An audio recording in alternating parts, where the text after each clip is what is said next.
नमस्कार दोस्तों, मैं हूं रविंद्र और आप देख रहे हैं मेडिसिन गाइडेंस बाय रविंद्र। आज हम बात करेंगे एक बहुत कॉमन लेकिन सीरियस बीमारी की, डेंगू।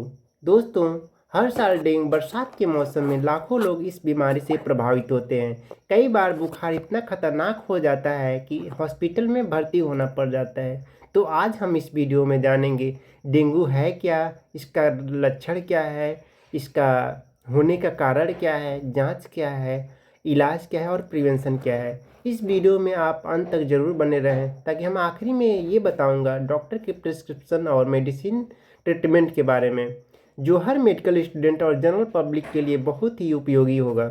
डेंगू वायरस जो होता है, ये एक डेंगू एक वायरल इन्फेक्शन है और यह एक वायरस से होता है। इसे फैलाने वाला मच्छर जो होता है उसे एडिज एजिप्टाई मॉस्किटो कहते हैं, जो दिन में काटता है, रात में नहीं काटता है, सनसेट के बाद ही काटता है। यह मच्छर जमे हुए पानी में अपना रिप्रोडक्शन करता है, जैसे पुराने टायर हो गए, टूटे हुए गमले हो गए, कूलर का पानी, खुले ड्रम या बाल्टी में यदि पानी लंबे टाइम से जमा हुआ है तो उसमें ये अपना ब्रीडिंग कर सकता है। डेंगू जो मच्छर होते हैं ये काले और सफ़ेद धारीदार होते हैं और इन्हें पहचानने का मेन जो है ये यही है कि ये काले और सफ़ेद होते हैं और दिन में काटते हैं। डेंगू डेंगू वायरस मुख्य रूप से चार प्रकार के होते हैं: डेंगू 1, डेंगू 2, डेंगू 3 और डेंगू 4। और अगर किसी व्यक्ति को यह एक बार हो चुका है तो अगली बार जरूर होगा।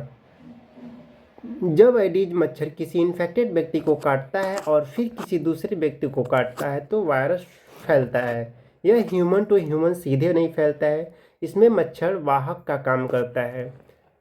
आप अब बात करेंगे डेंगू के लक्षण के बारे में। डेंगू के सिम्टम आमतौर पे बाइट के 4 से 10 दिन बाद शुरू होते हैं। अचानक तेज बुखार होता है, इसमें 104 डिग्री सेल्सियस तक बुखार हो सकता है। सिर में दर्द होता है, आँखों के पीछे दर्द होता है और शरीर के जोड़ों और मांसपेशियों में दर्द होता है, इसलिए इसे बैकबोन फीवर भी कहा जाता है। उल्टी होता है, नौजिया होता है, लाल चकत्ते, शरीर पर रैशेस हो जाते हैं, कमजोरी और थकान महसूस होता है। इस बीमारी में अगर बीमारी बढ़ जाए तो वार्निंग साइन भी दिखने लगते हैं। पेट में दर्द या लगातार उल्टी शुरू हो जाता है, नाक या मसूड़ों से खून आने लगता है, ब्लड प्रेशर गिर जाता है, पेशाब में कमी होती है और चक्कर या बेहोशी का कभी कंडीशन आ जाता है।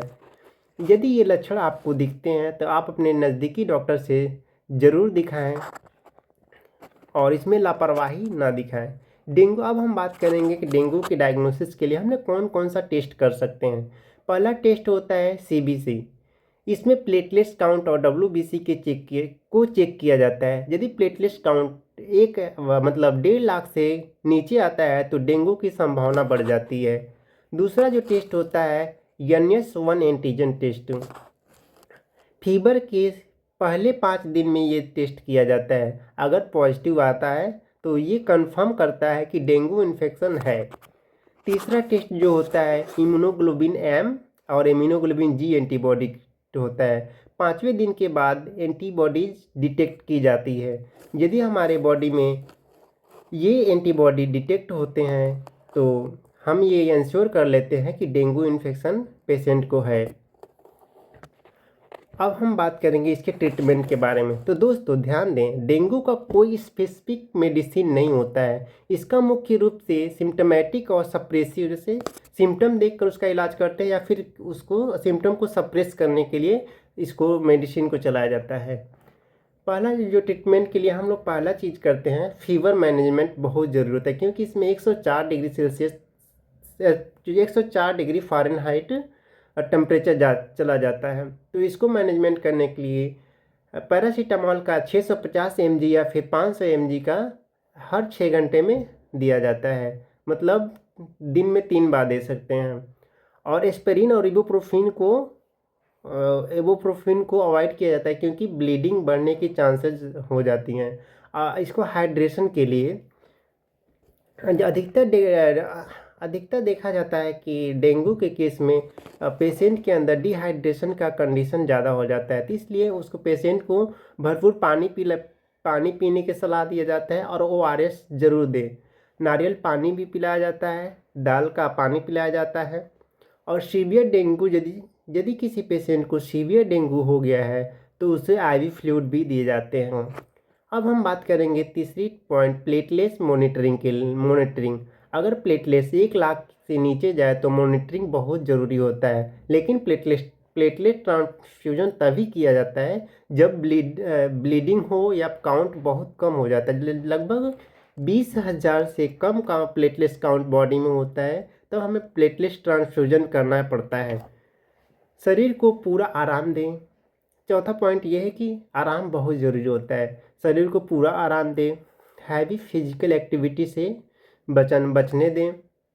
न्यूट्रिशन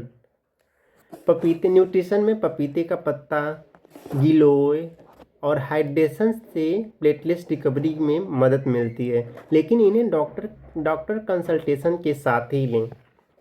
अगर डेंगू गंभीर रूप ले ले तो हो सकता है डेंगी हेमोरेजिक फीवर हो सकता है, डेंगी शॉक सिंड्रोम भी हो सकता है। इनमें खून बहना, ब्लड प्रेशर गिरना, बेहोशी और ऑर्गन फेल्योर जैसी स्थिति बन सकती है।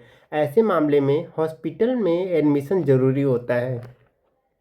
अब हम बात करेंगे उसके बचाव क्या क्या है। डेंगू के जैसे prevention is better than cure. Dengue के लिए 100% सही जो इलाज है वो प्रिवेंशन ही है। पानी का जमा न होने दें। पहला उपाय है कि पानी को जमा न होने दें। हर 3 दिन में कूलर या गमले का पानी बदलें। मच्छरदानी या मॉस्किटो रिपेलेंट का उपयोग करें। फुल स्लीव कपड़े पहनें। दरवाजे और खिड़की पर मेश लगवाएं। डेंगू प्रभावित क्षेत्र में सफाई पर जोर दें। डॉक्टर की सलाह। फीवर 2 दिन से ज़्यादा रहे तो टेस्ट ज़रूर करवाएं। खुद से कोई पेन किलर ना लें। घर में बच्चे या बुजुर्ग को एक्स्ट्रा ध्यान दें।